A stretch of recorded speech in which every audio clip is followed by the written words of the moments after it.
ช่ไหมที่เข้ามาทำให้ฉันพ้นจากโลกที่วุ่นวายไม่บอกก็รู้ต้องคนนี้ดูกี่ทีก็เป็นเธอตลอดมาโอ้ยจบตรงนี้เลยที่เคยหาไม่เหมือนใครที่เคยเข้ามาเปลี่ยนชีวิตเก่าๆพบโลกใหม่ๆเอาใจมาไว้ที่เธอก็เราเข้ากันพอดีฉันก็เลยมีวันดีๆเรื่องราวที่เคยไม่ดีเมื่อมีเธอกอดพี่เลยใช่เลยง่ายเลยเพราะเธอทำให้ชีวิตของฉันมันดีๆเพราะเธอ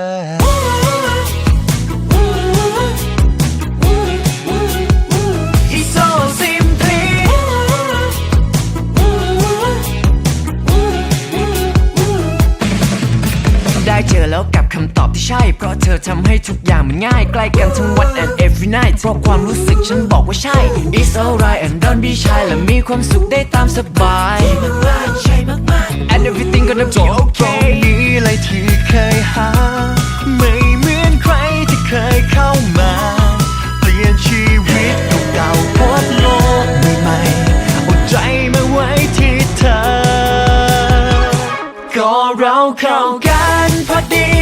ฉันก็เลยมีวันดีๆเรื่องราวที่เคยไม่ดีเมื่อมีเธอกอดพี่เลยใช่เลยง่ายเลยเพราะเธอให้ชีวิตของฉันมันดีๆเพราะเธอ